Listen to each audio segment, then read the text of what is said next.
I cannot believe I'm about to tell this story. I have changed the names to protect the innocent. So if I slip up, let's all pretend you didn't hear it. So, when I was 19, me and my buddy Abdul, we were too young and too broke to get into any of the cool clubs in DC. We just didn't qualify for the nightlife down there, but we had a workaround. We used to go to the let-outs. Now, what the let-out is about 2 a.m., all the clubs are shutting down, and everyone gets let out onto the street. Now, this was the perfect scene to meet girls because, people have been drinking. Nobody knows whether you were in the club or not or which club you were going to. People are ready to party. Nobody really wants to go home just yet. The vibe is just popping, right? So that's what we used to go to. Now, the other problem was neither one of us were good at talking to girls, okay? So I developed a method that I called the no parachute method. And what that was is I would yell at a girl who I found attractive, and then I would get their attention, and at that point, I was just out there. I had to say something, you got to do something to survive, right? So we were down, exactly. So we were down there, and I spot these two real cute chicks, right? And I go, hey! And they're like, yeah? I'm like, oh shit. This was not a good plan. By the way, I do not recommend the no parachute method. It is a bad idea. So, but I'm out there now, like I said. So we approach, and I'm just like, hey, that DJ was getting things going, wasn't he? Lying my ass off. But believe it or not, even though that was a rough start, we ended up hitting it off with these two girls. We exchanged numbers, got their numbers. We talked about maybe setting something up for the next day, and it's all good. Success. So the very next day, my buddy Abdul is on the phone with this girl, and he's like, hey, what do you think about me and my buddy coming out to hang out with you and your homegirl? And she's like, yeah, that's what I was thinking. So we're like, oh shit, you know what time it is. We're like, we gonna get some ass. We gonna get some ass, right? So we hype about it, can't wait. We're gonna go out there later on. But as we're talking and getting all hype and stuff, he gets a call back. She calls him back and she's like, listen, my girl can't make it. She has to go into work. I'm sorry. And we're like, damn, we're not going to get no ass. We're not going to get no ass. So we're crushed, really deflated. And he lets her know, like, look, man, me and my boy, we do everything together. I can't leave him behind and come by myself. So, maybe we'll plan for another time. And at this point, the girl says, no, why don't y'all still come? Both of y'all can come. I can entertain the both of you. Entertain the both of us?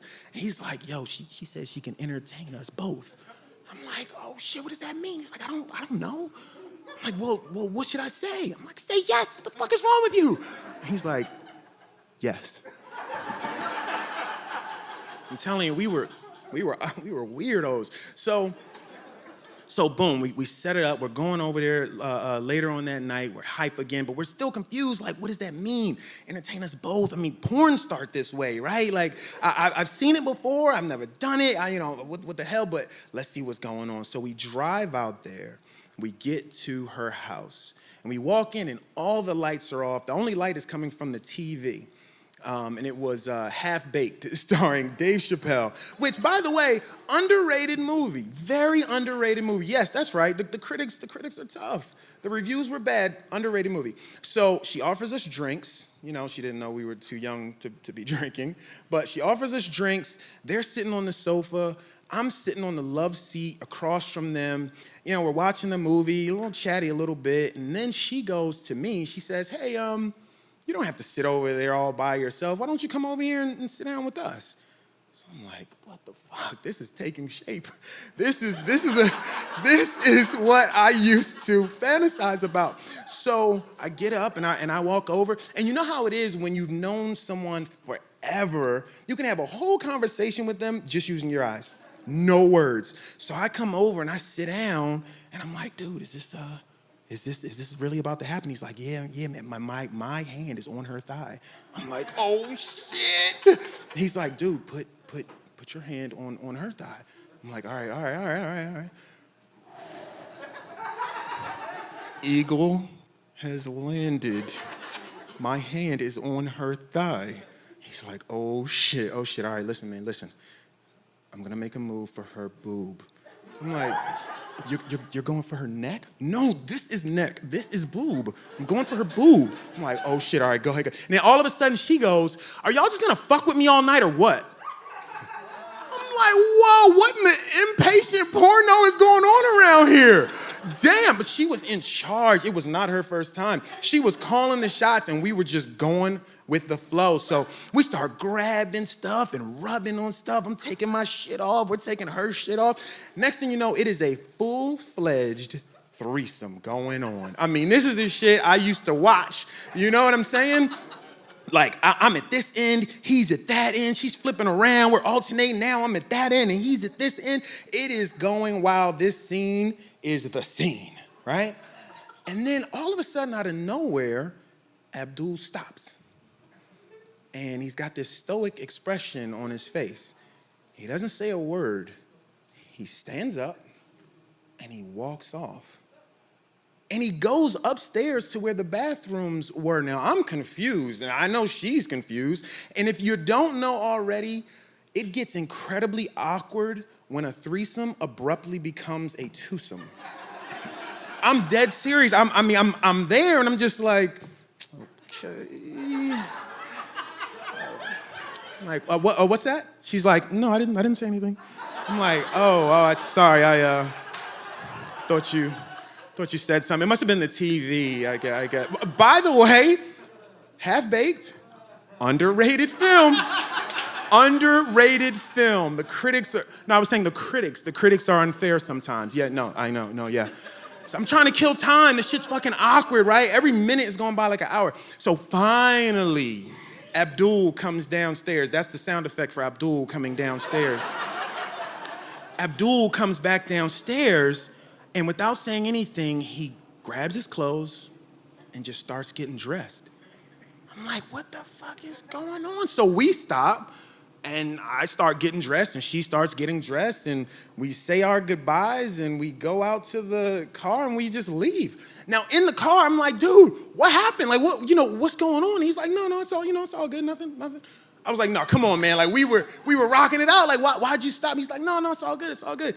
The very next day, we don't speak, right? And then a week goes by, and we don't talk.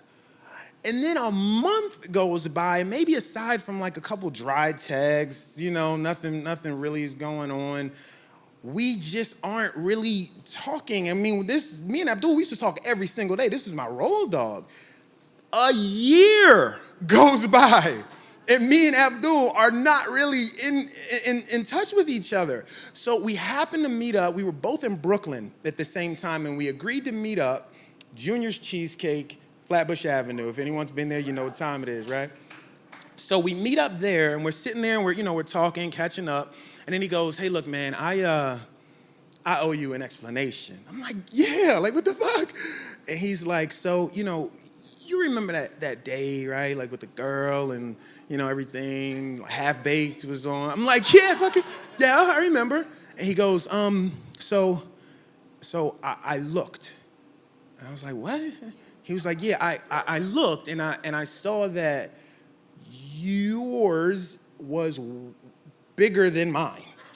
I'm like, wait, what? He goes, yeah, I mean, like significantly, uncomfortably bigger than mine. And look, we're all friends here, I'm gonna be honest.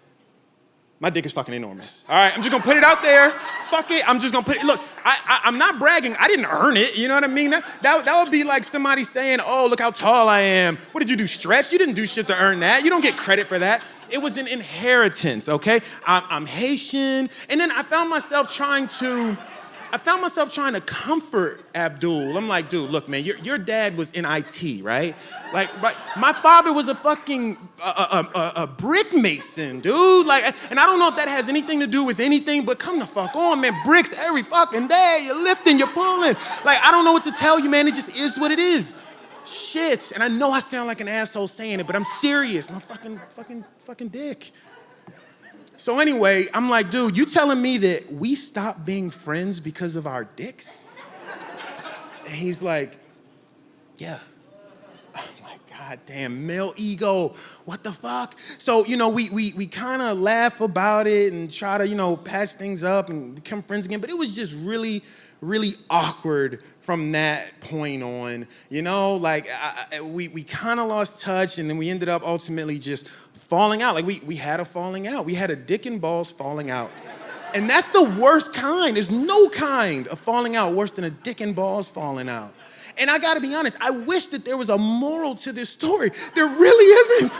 I swear there really isn't. I guess it's just like the male ego. That's just what it is. But I hope that Abdul is vetting his newer friends more thoroughly when it comes to that.